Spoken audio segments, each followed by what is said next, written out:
Bhaskar's area YouTube channel కు స్వాగతం। ఈ రోజు ఉన్నటువంటి విద్య మరియు ఉద్యోగ సంబంధిత సమాచారంలోకి వెళ్తే ఏపీ టెట్ జూలై 2024 నోటిఫికేషన్ కు దరఖాస్తు చేసుకునే సమయం నిన్నటితో పూర్తయిపోయింది।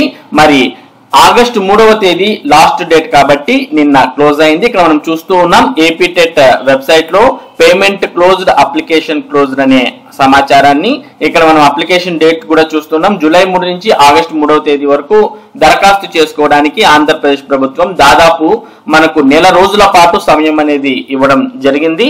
మరి ఈ నెల రోజుల్లో చాలా మంది అభ్యర్థులు ఏపీ టెట్ జూలై 2024 కు దరఖాస్తు చేసుకోవడం జరిగింది।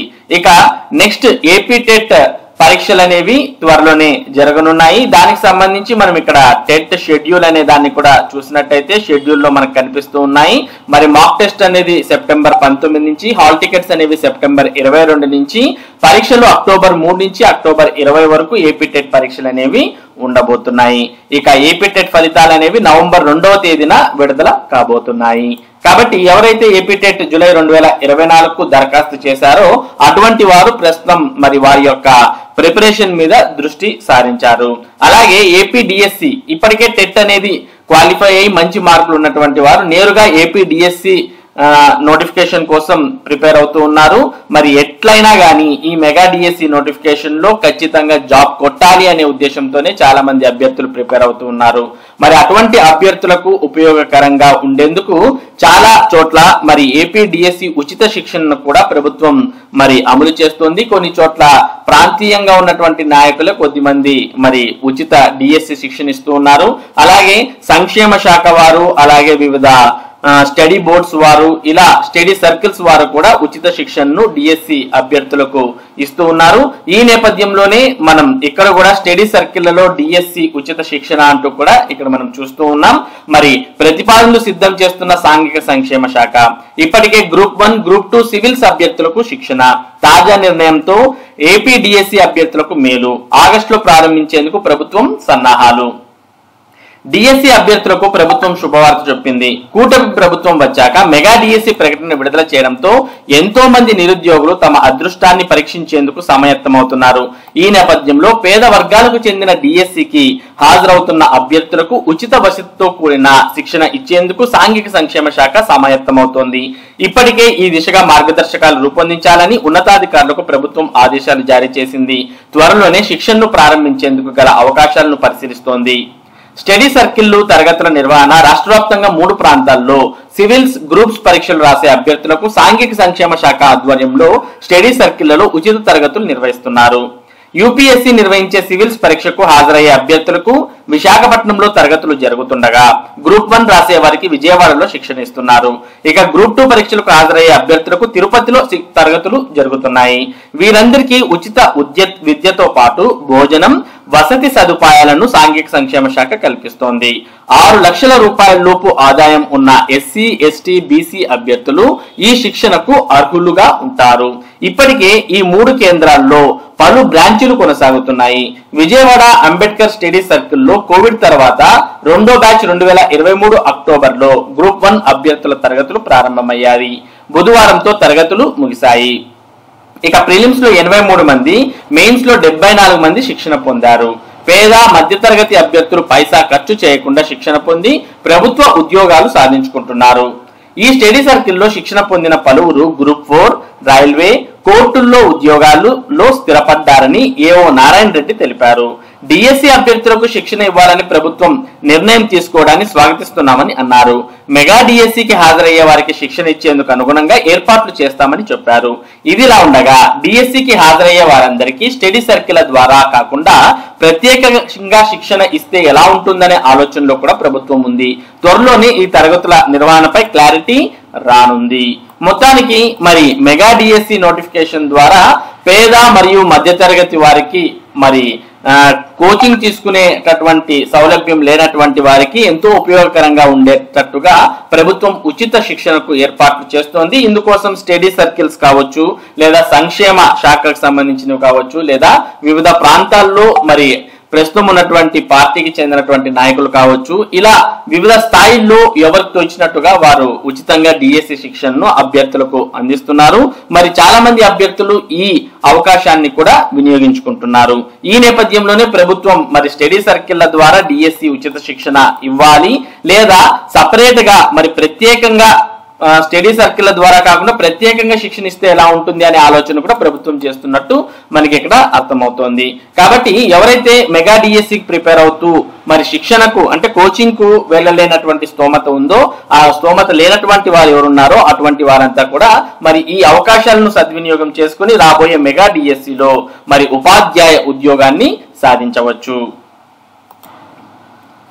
ఇక పాఠశాలల్లో టీచర్లకు బోధనేతర విధులు అప్పగించొద్దు అంటూ మరి ఇక్కడ మద్రాస్ హైకోర్టు పేర్కొందని చూస్తూ ఉన్నాం. ల్యాప్టాప్ల భద్రతా బాధ్యత ప్రభుత్వానిదే. తమిళనాడు సర్కార్కు Madras high court judge justice Devanand సూచన. ఏపీలో టీచర్లను వైన్ షాపుల వద్ద కాపలా ఉంచారని ప్రస్తావన. ఉపాధ్యాయ వృత్తి గౌరవప్రదమైందని, వారికి బోధన విధులు తప్ప ఇతర పనులు అప్పగించడం సరికాదని మద్రాస్ హైకోర్టు న్యాయమూర్తి జస్టిస్ భట్టు దేవానంద్ పేర్కొన్నారు. పాఠశాలల్లో ల్యాప్టాప్లను సురక్షితంగా భద్రపరిచేలా ఏర్పాటు చేయాల్సిన బాధ్యత రాష్ట్ర ప్రభుత్వంపై ఉందని, అవి చోరీ అయ్యాయన్న కారణంగా ప్రధానోపాధ్యాయులను బలిపశువులను చేయడం తగదని అన్నారు. ల్యాప్టాప్ల చోరీ కేసులు వాకపు కోసం తరచూ పోలీస్ స్టేషన్లకు వెళ్లడం వారి బాధ్యత కాదంటూ పరోక్షంగా ఆంధ్రప్రదేశ్ లో కరోనా సమయంలో మద్యం దుకాణాల వద్ద ఉపాధ్యాయులను కాపలా ఉంచిన సంగతిని ప్రస్తావించారు. 2011లో తమిళనాడు సర్కార్ ప్రభుత్వ పాఠశాలలు, కళాశాలల్లోని విద్యార్థులకు ఉచితంగా ల్యాప్టాప్లు అందించింది. పాఠశాలల్లో ఉంచిన కొన్ని ల్యాప్టాప్లు చోరీ కాగా అక్కడి ప్రధానోపాధ్యాయులను బాధ్యులను చేస్తూ వారి నుంచి సొమ్ము రాబట్టేందుకు ప్రభుత్వం ఉపక్రమించింది. పోయిన ల్యాప్టాప్లను గుర్తించే వరకు స్థానాలకు అంటే పోలీస్ స్టేషన్లకు వెళ్తూ తాజా సమాచారం తెలుసుకోవాలని, పురోగతిని నివేదించాలని విద్యాశాఖ ఉన్నతాధికారులు ఆదేశించారు. ఈ ఉత్తర్వును సవాల్ చేస్తూ టీచర్లు మద్రాస్ హైకోర్టు మదురై బెంచ్ లో పిటిషన్లు వేశారు. ఈ వ్యాజ్యాలపై విచారణ జరిపిన న్యాయమూర్తి జస్టిస్ దేవానంద్ విద్యాశాఖ ఉన్నతాధికారుల తీరును తప్పుబట్టారు. వారి విధి పాఠాలు చెప్పడమే, పాఠాలు బోధించడం ఉపాధ్యాయుల విధి. తరచూ ఠానాకు వెళ్లి అంటే పోలీస్ స్టేషన్ కు వెళ్లి చోరీ కేసులు పురోగతిని తెలుసుకోవాలని ఆదేశించడం గౌరవ న్యాయస్థానంలో ఉన్న ప్రధానోపాధ్యాయులను ఇబ్బంది పెట్టడమే. ఈ సందర్భంగా పొరుగున ఉన్న ఓ రాష్ట్రంలో చోటు చేసుకున్న దురదృష్టకర ఘటన గురించి మీడియాలో ప్రచురితమైన కథనం ప్రసారమైన వార్త గుర్తొస్తోంది. కరోనా వ్యాప్తి సమయంలో మద్యం దుకాణాల వద్ద జన సమూహాన్ని నియంత్రించేందుకు ఉపాధ్యాయులను వినియోగించారు. ఇలాంటి చర్యలు గౌరవంగా హుందాతనంగా జీవించేందుకు రాజ్యాంగం ప్రసాదించిన హక్కును హరించడమేనని తీర్పులో పేర్కొన్నారు. ల్యాప్టాప్ల పంపిణీ సవ్యంగా అమలు కావాలంటే ప్రభుత్వం విధి విధానాలు రూపొందించాలి. వాటిని రక్షించే కర్తవ్యాన్ని ప్రభుత్వం తీసుకోవాలి. ప్రధానోపాధ్యాయులకు కొన్ని పరిపాలనమైన బాధ్యతలు ఉన్నప్పటికీ వారి ముఖ్య విధి విద్యార్థులకు చదువు చెప్పడమే. వారిని స్టోర్ కీపర్ ఇన్ఛార్జిగా భావించడం దురదృష్టకరం. ఉపాధ్యాయులు, ప్రధానోపాధ్యాయులను బోధనా పాఠశాల పరిపాలన ఇతర చట్టబద్ధ పనులకు తప్ప మరే ఇతర కార్యకలాపాలకు వినియోగించడానికి వీల్లేదని ఇటీవల ఇచ్చిన తీర్పులో జస్టిస్ దేవానంద్ పేర్కొన్నారు. ఇక ఆంధ్ర యూనివర్సిటీలో డిస్టెన్స్ ఆన్లైన్ ప్రోగ్రాంలు. విశాఖపట్నంలోని ఆంధ్ర యూనివర్సిటీకి చెందిన centre for distance and online education AUCDOE ఆధ్వర్యంలో school of distance education open and distance learning online mode ప్రోగ్రాంలలో ప్రవేశాలకు నోటిఫికేషన్ విడుదల చేసింది. అండర్ గ్రాడ్యుయేట్ కోర్సులు BA, BCom, BSc డిగ్రీ ప్రోగ్రాంలు ఉన్నాయి. ఒక్కో ప్రోగ్రాం వ్యవధి 3 ఏళ్లు, 6 సెమిస్టర్లు ఉంటాయి. BSc ప్రోగ్రామ్ ను ఇంగ్లీష్ మాధ్యమంలో చదవాల్సి ఉంటుంది. మిగిలిన వాటిని ఇంగ్లీష్, తెలుగు మాధ్యమాల్లో చదువుకోవచ్చు. BSc group subjects mathematics, physics, chemistry, computer science, statistics, botany, zoology. అర్హత BA, BCom కోర్సులకు ఏదైనా గ్రూప్ తో ఇంటర్ లేదా 2 ఏళ్ల ITI పాలిటెక్నిక్ డిప్లొమా ఉత్తీర్ణులు. వెటర్నరీ, అగ్రికల్చర్ డిప్లొమా పూర్తి చేసిన వారు దరఖాస్తు చేసుకోవచ్చు. APOS, NIOS అభ్యర్థులు కూడా అర్హులే. BSc, MPC, MPCS, స్టాటిస్టిక్స్ కోర్సులకు పాలిటెక్నిక్ డిప్లొమా, ఇంటర్, MPC ఉత్తీర్ణులు. మ్యాథమెటిక్స్ లో బ్రిడ్జ్ కోర్సు పూర్తి చేసిన వొకేషనల్ అభ్యర్థులు అర్హులు. BSc CBZ కోర్సుకు inter, BIPC, diploma, veterinary, agriculture ఉత్తీర్ణులు. సైన్స్ లో బ్రిడ్జ్ కోర్సు పూర్తి చేసిన వొకేషనల్ అభ్యర్థులు దరఖాస్తు చేసుకోవచ్చు. పోస్ట్ గ్రాడ్యుయేట్ కోర్సులు MA, MCom, MSc, MBA, MCA ప్రోగ్రాంలు ఉన్నాయి. ఒక్కో ప్రోగ్రాం వ్యవధి 2 ఏళ్లు, 4 సెమిస్టర్లు ఉంటాయి.